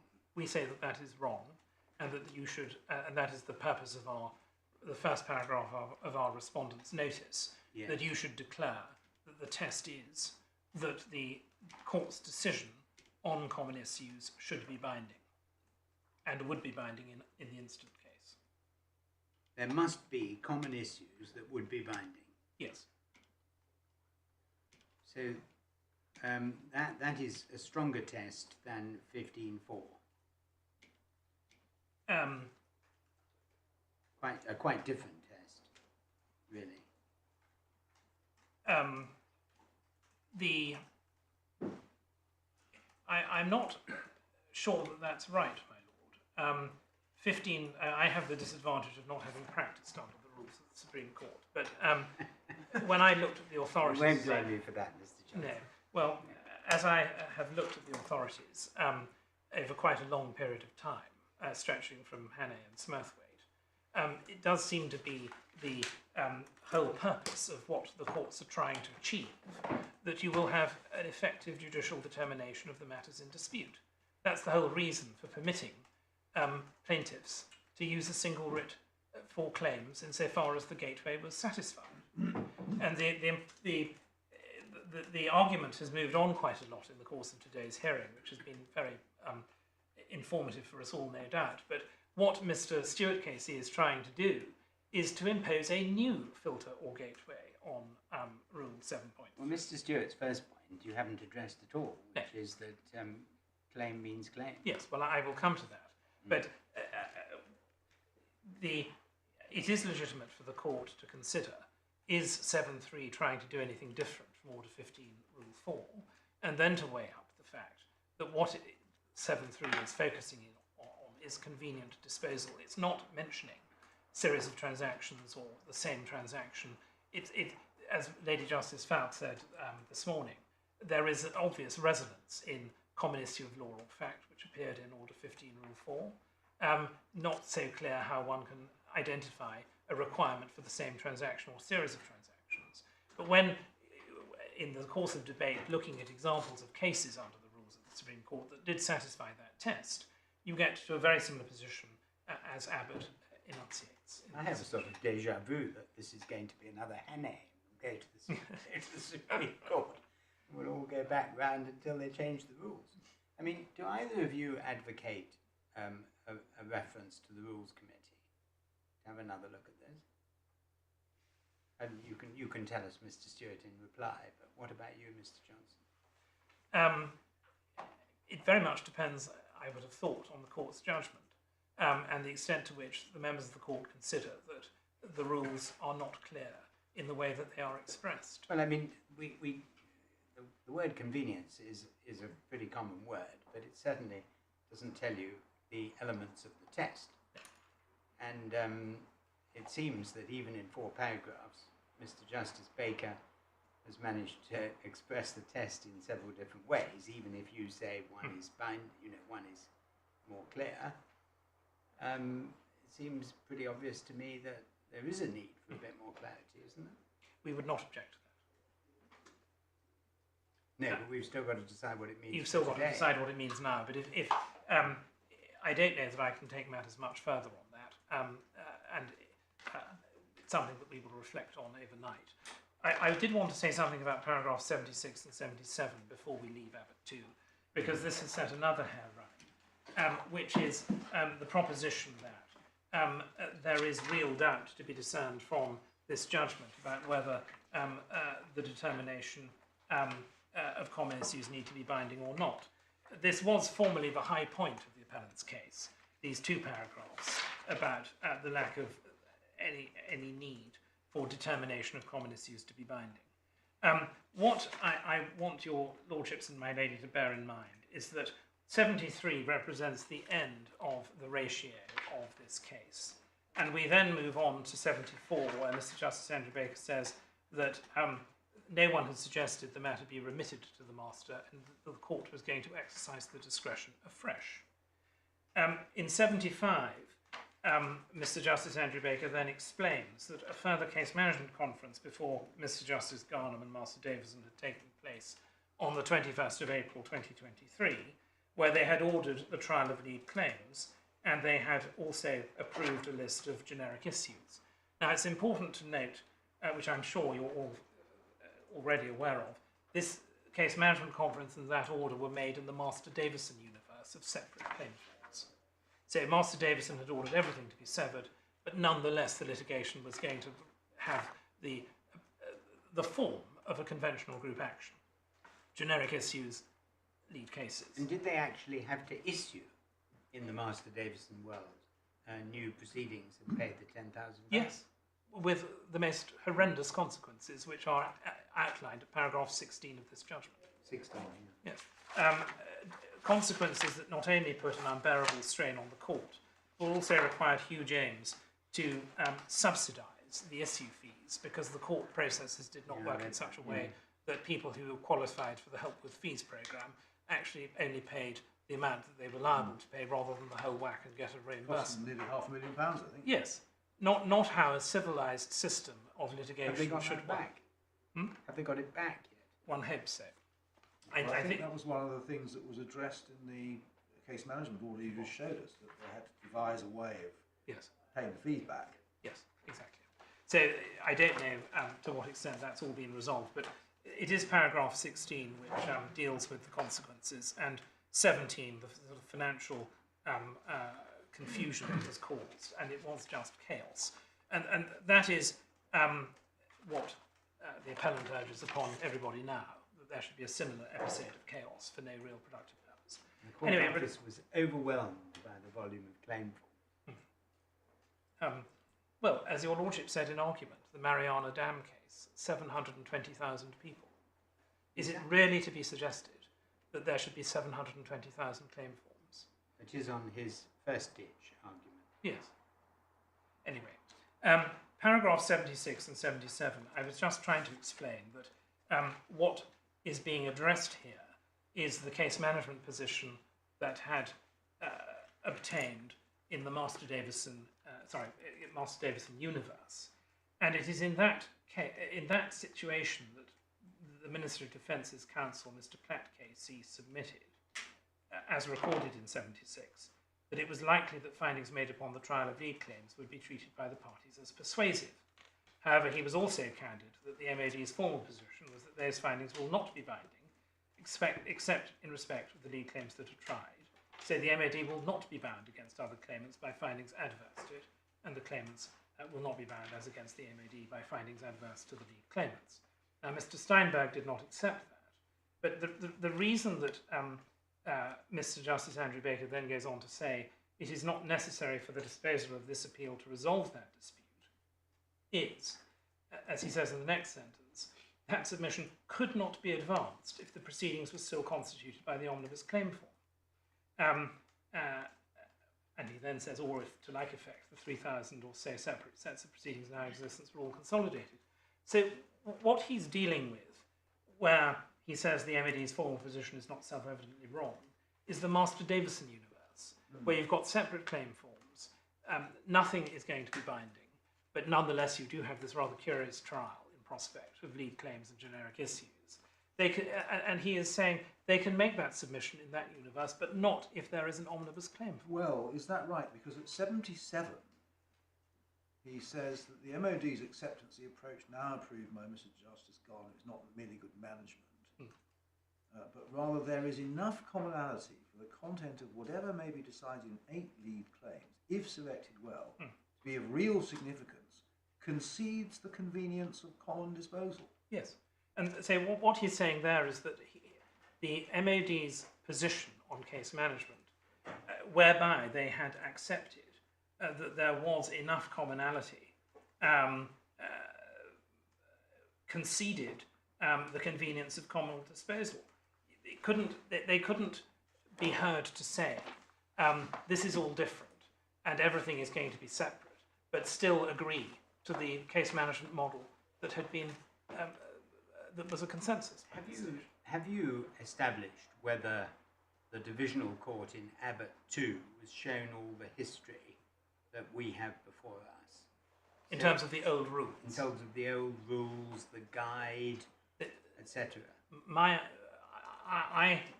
understanding is that it was not. I base that on the judgment. I've also seen the skeleton arguments of Mr. Steinberg, which don't refer to the old rules. Right, so we can assume, can we, that this was an exercise in trying to work out what convenient meant, neither more nor less. Yes. Without the history. Yes, your lordship can, although it is important to remember, as one frequently reads in judgments of high authority, that the CPR is a new procedural code and is not to be interpreted in an artificial way by reference to previous practice. Is there authority for that? There is authority for it. It's not in the bundle because I didn't understand it to be disputed in a general sense. It is one of the points that we make, and we have, of course, sought to address the effect of the old rules and the old practice. But we will identify authority and bring it to your lordship's attention in the morning, if that's agreeable. Well, I mean, you would say, would you not, that since you answered my question about the 15.4 being at least encompassed within convenience, you would, I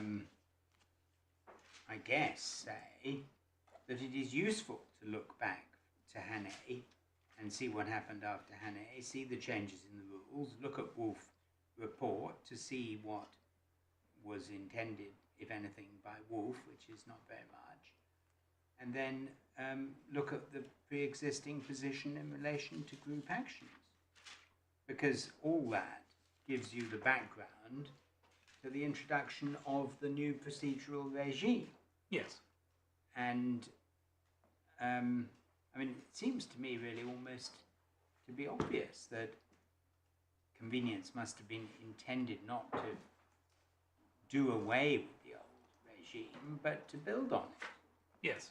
And maybe that convenience means, I mean, it may be that Mr. Justice Baker's right in one sense, that, you know, whichever construction you put on his judgment, that it goes further than the old regime. But it's unlikely that it did away with the old regime. It's certainly not narrower than the old regime. It's not narrow. I would agree with that. Yes. And Mr. Stuart Casey's construction of the rules is narrower than the old Yes, regime. but it would be very strange if it were not wider, really, because the word is so wide. Yes. And then one gets into difficulty about taking too much from the old regime if different words are used and a wider concept is intended. Although I can see that if you're trying to chart the meandering course of civil litigation's treatment of this question of how many claimants can one have on originating process, a survey of what happened under past practice is helpful.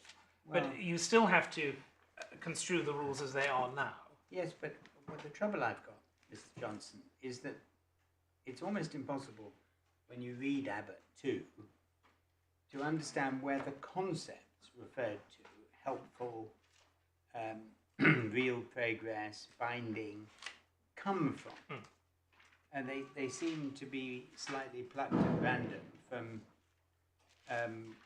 the natural meaning of the word convenience. But convenience for the disposal is not. Is it helpful? I mean, I suppose it is. I suppose you could say it's one meaning of the word, but it's a funny way to construe a statute. Well, you are right, my lord, that what Mr. Justice Andrew Baker was doing was trying to identify the ordinary natural meaning of the word and apply that. And he did not have the benefit of submissions on the anterior practice. No. When one looks at the anterior practice, I say that assists us rather than the opposite.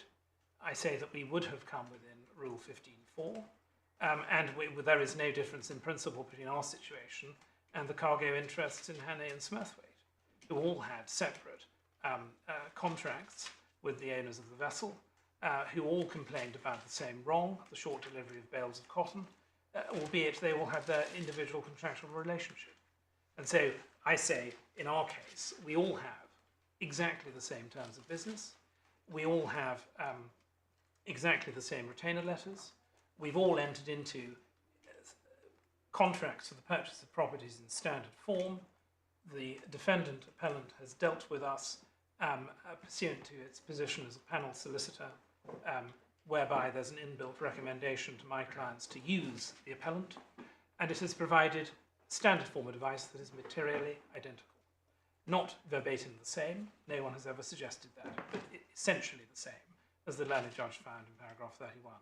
And therefore we would have enough common ground for the basis of the claims to satisfy the Order 15 Rule 4 test. We would be a series of transactions, and we've obviously got common questions of law and fact that arise in our cases. The interpretation of the written terms. That's a matter of objective construction. Mr. Stuart KC has pressed upon you, as he did the learned judge, that everything needs to be looked at in isolation because it's also fact sensitive. You've got to look at what the individual client required and so forth. You say the interpretation of the terms of business and the retainer are common questions, but is there any dispute about interpretation? There's a dispute. There isn't a dispute about. I don't think there's a dispute about the meaning of the terms, Right. but whether risks we say that the appellant should have identified fall within the scope of those express duties. That's the area of debate. There are also express exclusions in relation to commercial advice and so forth, and there will be debate about whether some of the risks that we say were not spotted or drawn to our attention fall within those exclusions or not. But the only point I'm trying to make is that this is not, as some solicitors' negligence cases are, an entirely fact-specific thrashing through the undergrowth to try to understand exactly what the client needed and what was given to them in a very complex situation. This is a standard form process, almost an industrial process, where everybody had exactly the same retainers and entered into exactly the same contracts and got the same defective advice. And so the breaches have the alleged breaches have a great degree of commonality as well. And this is not the sort of disparate case that the appellant has been suggesting. But is it not enough for you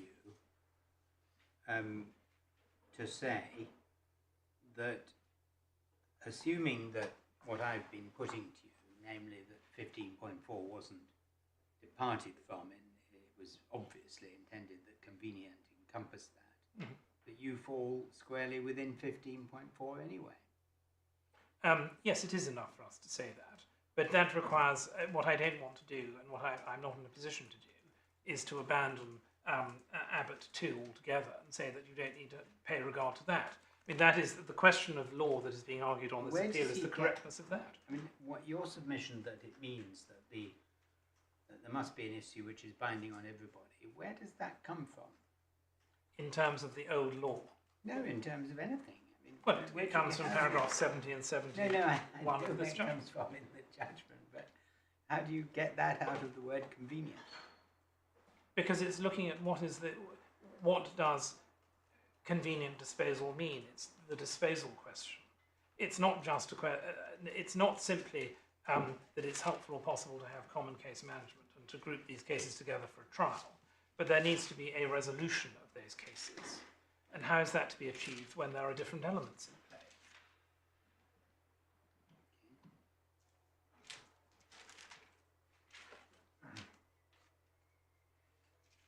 My lords, I was trying to establish that. So, sorry, can I just follow that one up?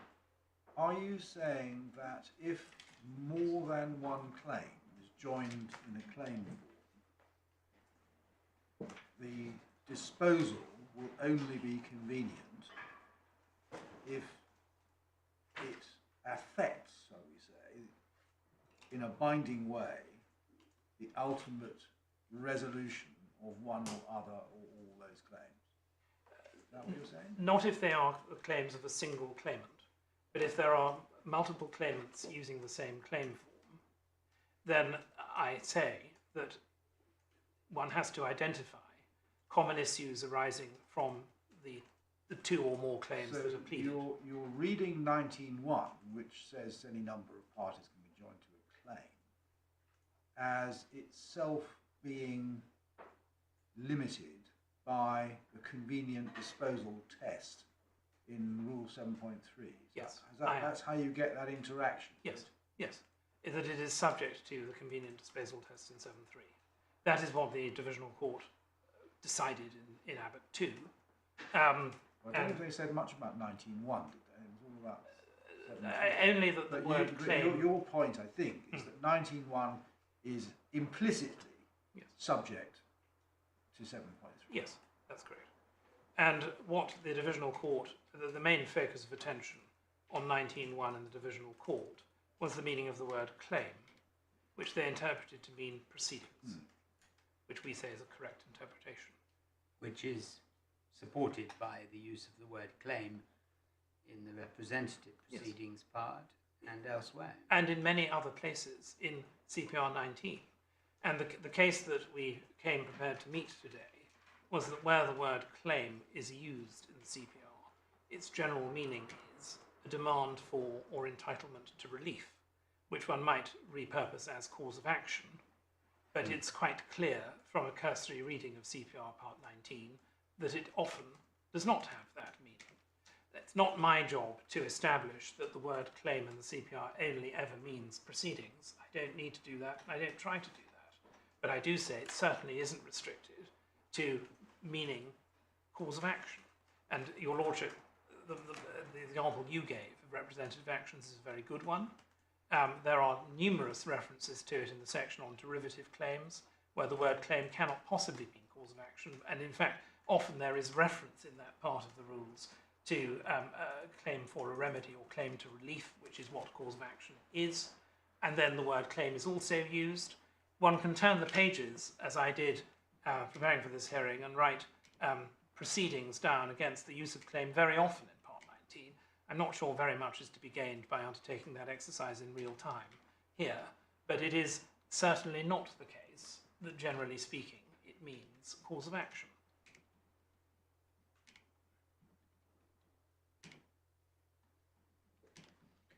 Yeah. So just to recap, where there's a single claimant, convenient doesn't really carry additional connotations Well, at the time we've been discussing. Very helpful question, my lady. It has no meaning if claimant is to be construed in the singular. Perhaps it would be convenient to turn to the construction arguments now. I just want to make sure that your lordships and my lady understand my submission about the limited effect of paragraph 76. That also extends to 77 and of Abbott 2. We touched on this in the exchange with my Lord Justice Lewison about the MAD's acceptance that the approach now approved by Mr. Justice Jarman is not really good case management, but rather there is enough commonality that content, whatever may decided, if selected well, to be of real significance. For all the rest, to my mind, concedes the convenience of common disposal. And then Mr. Justice Andrew Baker explains what that means, whereby it will be put beyond argument that the significance in question has the character of findings that bind and not merely findings that may have a persuasive impact. So I say that 77 is again consistent with 70 and 71 requiring the determination of the common issues to be binding. And this whole question of... why do you want that? I mean, why does that help you or anybody else? Common Because issues are binding. I mean, they may be binding on some. They may not be binding on others. There may be other things that need to be taken into account. my lord, you're absolutely right to point out that the concept of binding is not a rigid one. Because if somebody says there's something different about my claim, and they've got a real substantive difference about their claim, then they won't be bound. I quite agree with that. But if they don't have something distinct about their claim, then I say that they will be bound. And what we are endeavouring to do is to meet the criticism that this is all nebulous, unhelpful, self-contradictory and unclear. And I submit that it's I not. mean, whether it is or not, the meaning, the rule says convenience, not binding. And it seems to me to read binding into convenience is a very big read. But is your point, perhaps a more basic one, that if they are parties to the same proceedings initiated by the same claim form, the consequence, at least as the way it's explained in Abbott, is that it will be binding. Yes. That is the effect, and then you're using that effect to help interpret Yes. what might be convenient. Yes. Is that fair? It is fair, my lady, yes. But that is a very strange way to. I mean, I completely get that. If you are a party to a proceeding and there is a trial and something is decided, then it's and you lose, then it's going to not be possible for you to say you're not bound by that finding, that holding, if it's a holding. But you can say, well, it doesn't apply to me because, as you say. So that's obvious. But I don't see how it feeds back round to the meaning of the word convenience, so that in every case it makes any difference whether there's something that's going to bind you. I mean, convenience is not a word that really, convenience for disposal really doesn't sort of take binding. It's a different concept. Well, what the court was attempting to do was to provide a rationale for when it is appropriate for multiple claimants to use a single claim form, and looking at the point that those various claims need to be disposed of in a single set of proceedings. And it is all that I can do is to repeat the submission I made earlier, that one mustn't lose track of the importance of the disposal element. But in answer to my Lady Justice Falk's comment, the use of the single claim form, if you use a single claim form, this is the consequence that will follow. That is something that Mr. Justice Andrew Baker states in terms of the judgment. And it is in paragraph 70 where he says that the penultimate sentence, that is achieved without more by the claimants being co-claimants on a single claim form. That doesn't seem to be the test that Judge Jarman applied. Well, my lord, that I respectfully disagree with that. And it may be helpful to look at his lordship's judgment.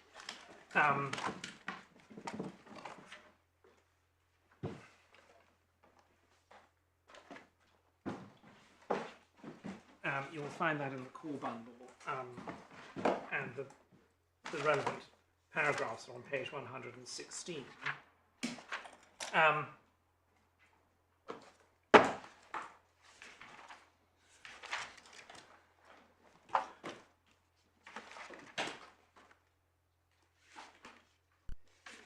In this section of the judgment, the learned judge was endeavouring to express the test in Abbott. And I submit that in paragraph 16, he gets that quite right, where he says, third, such convenience would be shown if it is useful and helpful or desirable in the interests of justice for significant common issues of fact, and maybe all issues in at least some of the claims, to be tried in such a way that the findings made would be binding on both parties. He then quotes paragraph 70, which we spent some time looking at earlier this afternoon, which also refers to the question of the determination of common issues being binding. And that's the example I used at the outset of my argument, where you imagine that there are separate proceedings. You have one claim tried. There are common issues between that claim and all the other claims that are proceeding separately. Those other claimants are going to be bound by that finding. And that's what paragraph 70 is addressing. So why is 18 not inconsistent with binding? The first sentence of 18 is inconsistent and is not a correct description of the test. But the remainder of 18 is entirely correct. And your lordship will have seen many more judgments on appeal than I have, and will know that sometimes something goes wrong with the expression of the learned judge. But I submit that 18 and that first sentence does not tip the scales into this being a heretical application of the Abbott 2 test. It is not right to say that the convenient disposal test does not require a determination of any issue. But when he comes to apply the test, yes, he does, it seems to me, he does that at 46. Yes. Well, he accepts your submission. There is sufficient commonality to proceeding one claim. Yes. Again, he says a few lines further on, doesn't detract from the identification of sufficient commonality and for the usefulness and helpfulness that's likely to engender, if not of a binding nature, then on the basis of a persuasive nature. So that seems to be, in the end, that's the test that he applies. He doesn't say, well, here there are common issues on which a decision is going to be decisive. He says, well, it's good enough if they are persuasive, useful, helpful, persuasive. Is that the right test? So if I understood your submission, no, you say it's not the right test. The right test is that the common issues are binding. This paragraph 46 is the concluding paragraph of his judgment. He refers to having accepted the broad basis of my submissions. You will see that recorded in paragraph 40, what I submitted to him. And paragraph 40 reads, Mr. Johnson submits that the identification of common and individual issues will help the parties to choose which lead cases are representative for trial. The findings made at trial will bind all parties, not just in the lead cases, and all the issues comprised in the lead cases. Those may not be determinative of any other case, but it is likely to have a persuasive effect to promote settlement for other resolutions, such as applications for judgment. But, I mean, when you say the right test is that the common issues are binding, it's a non sequitur, because the common issues, the question of whether they're common issues, is quite unrelated to whether they're binding or not. I mean, if there are common issues, that's one question. It may be the test, may not. It may be convenient if there are common issues. But whether or not they're binding will depend on all sorts of factual circumstances we discussed earlier. Yes. So why are you so, if I may say this without being intending to be rude, why are you so dogmatic about the need for it to be binding? Because it's, on any analysis of Andrew Baker, J, you could construe him to mean a lot of different things, to be being a little unfair for a moment. Well, the court is searching for the correct interpretation of his remarks. Do you need to be so exhaustive? I mean, the only thing at the moment I can see is that the history is important, and obviously there's absolutely no indication anywhere that it was intended to change the law diametrically. Using the word convenient seems a rather strange way of achieving that, which is what Mr. Stewart says. But I see his textual and why his first stitch is attractive, anyway, at first sight. But more than that, surely it's a factual question in each case. You look at the circumstances of everything and you say, obviously it's got to be common issues, otherwise there's no point in having, I can't sue you for running me down in the street and at the same time Lord Justice Lewison sue you for 20 quid you owe him that he lent you. I mean, that's, Yes. Obvious. Yes. But so there must be common issues. That's a sort of obvious. It wouldn't be convenient otherwise.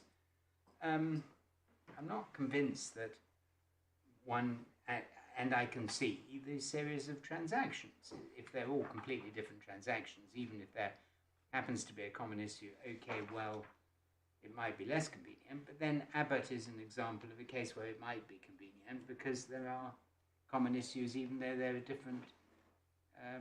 Completely different engagements of each serviceman, and Mariana.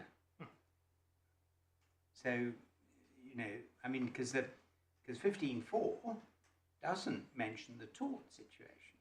No. You have to construe series of transactions or transaction as being a landslide. Yes, and that's made clear in the Victorian authorities, that transaction isn't a bilateral dealing. Yeah. It's the common ground for the claim. Yeah. But in answer to your Lordship's question to me, I don't, perhaps I have appeared dogmatic, I don't intend to be excessively dogmatic. No, because if I were you, I wouldn't go to the wall for binding. No, fair enough. But I don't attribute, it depends what one means by binding. And what we say about binding is that it will apply where the facts of the other cases are the same, and it won't if there's a material difference. And that is in substance what Mr. Justice Garnham and Master Davison said in paragraph 50 of Abbott 3, where they were talking about the extent to which the GLO itself would result in binding determinations. And obviously they were dealing there with a cohort of claims and 5,000 other claims, all concerning military defence, which are rather different from the circumstances of the instant case. But the reference for that is they equiparate 5. They in paragraph 50, they equiparate for binding with dispositive.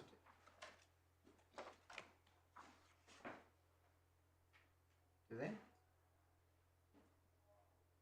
Well, they say that they agree with the Minister of Defence with the Minister of Defence's submissions, which are recorded in paragraph 49. And there are a number of principles in play when one's talking about what being binding really means. You have res judicata, as you see under 49.1. Yeah. And then you have the particular operation of a GLO, bringing in additional cases. But even there, as they say, it would be open to a party in a non-participating claim in a subsequent High Court dispute to argue that the original finding of law by a judge of equal status was wrong, should not be followed, expert medical evidence should be interpreted differently on the facts of the latter case. Within the enclosure of the GLO, in 3, findings of factual law are binding on participating litigants, but 4, the extent to which any such findings are truly binding should not be overstated. Findings of fact are usually case-specific. And then we have the example that my Lord Yes, or and Justice we've Lewison given gave other out. examples, Yeah. which But is obvious. the point I'm making is that I agree that the extent to which findings are truly binding should not be overstated. Because I accept that you can have a binding determination where another claimant will say, in addition to misrepresentation number 3 that has been tried, I got misrepresentation number 4 and that hasn't been covered. Yeah. Or I have different facts in my case which mandate a different conclusion.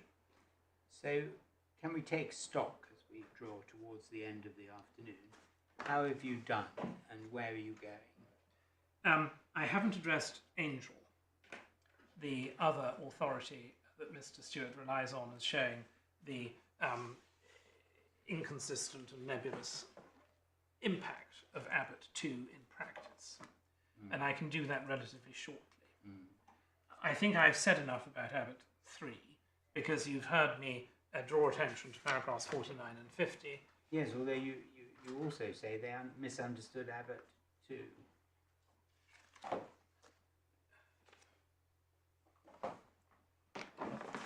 It may not matter. I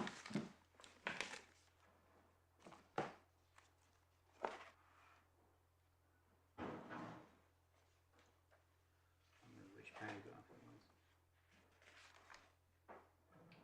I said that paragraph 57 was Yeah. a misreading of Abbott 2 because that's where they focus on the real progress question. Yeah. Yeah. But what I say is that paragraph 49(4), in particular, that one should not overstate the extent to which findings are truly binding, I say that that is right. Yeah, well, I understand your submissions on binding now. So I think I've also pointed out that Abbott 3 was dealing with the GLO application, which your lordships and my lady understand, and that the main reason it failed was for procedural reasons and so forth. So I don't think I need to say anything further about Can you that. quickly tell us what you want to say about Angel then? My submission on Angel is that it is no more than an example of the test being applied in practice, which indicates no difficulty in the way the test operates. It's just a different case. It's a different case. It's a fact-sensitive case par excellence because of Section 140A of the Consumer Credit Act 1974. It is also a case where the claimants struggled to find common issues. They were constrained to accept expressly in paragraph 22 that in the final analysis each claim turns on its facts. And so the counsel for the claimants then tried to establish that the single simple premise was the relationship between the claimant as debtor and the defendant's creditor arising from the credit agreement between them was unfair because of the non-disclosure of commission arrangements. But he then accepted that that could only be answered in principle, which did not produce any real utility or convenience for disposing of all these cases in one set of proceedings.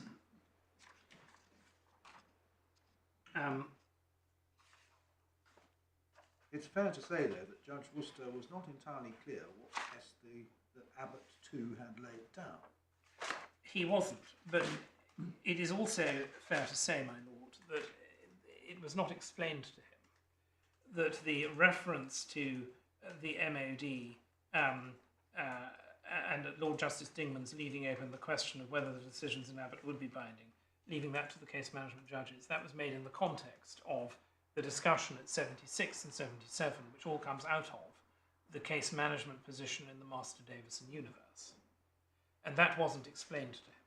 And if that had been explained to him, then I respectfully submit that he might have had a clearer understanding of what Abbott 2 was deciding.